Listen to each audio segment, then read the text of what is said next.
for married couples, it seems forever. But now it seems they're getting more and more popular with people who aren't married, but they're living together. Lawyers are seeing more of them in court as people divvy up stuff. To talk about this, we are joined by our lifestyle expert, Laurel House. Laurel, thank you so much for joining us. Isn't the whole thing about prenup that nup part's supposed to be nuptial, right? Meaning married.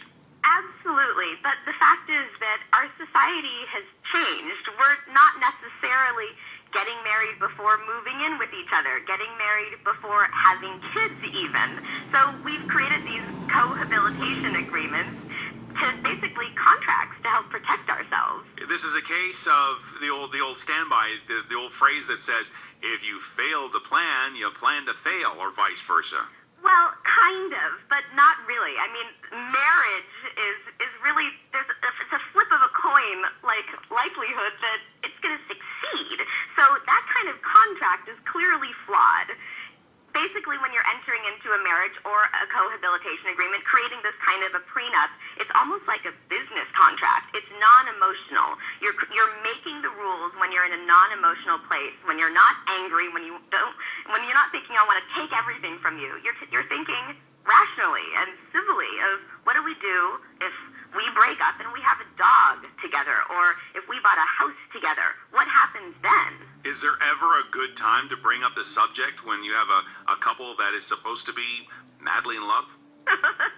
Not really. I mean, probably the best time is when you're talking about moving in together. If you are planning on moving in together before you get married, that's a good time, because you are now talking about technically how much can we afford, what kind of a home can we purchase or rent. So you're talking about money anyway. A lot of women hate this concept. They think you're taking the romance out of it.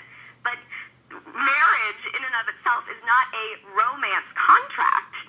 It's a business contract. It's about property and making sure that you're safe. It's what it sounds like is that you take all of the stuff in the house and you put your name tags on the back of it. Kind of. If you want to split it in that way, yes. But more, it's about the big things. It's about the things that have a lot of worth, either financially or emotionally. I think a lot of women these days, because we can support ourselves, we don't have to get married these days, and so because of that, we're protecting ourselves too. I mean, how many relationships have you had that you've broken up from?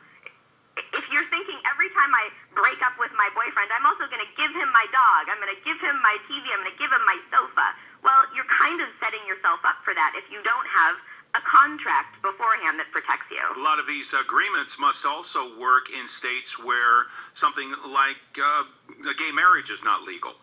That's exactly. And then we're coming to religion. Just because someone wants to spend the rest of their life with someone doesn't mean that they're religious. So I might want to commit myself till death, or however long it lasts, without having God dictate that.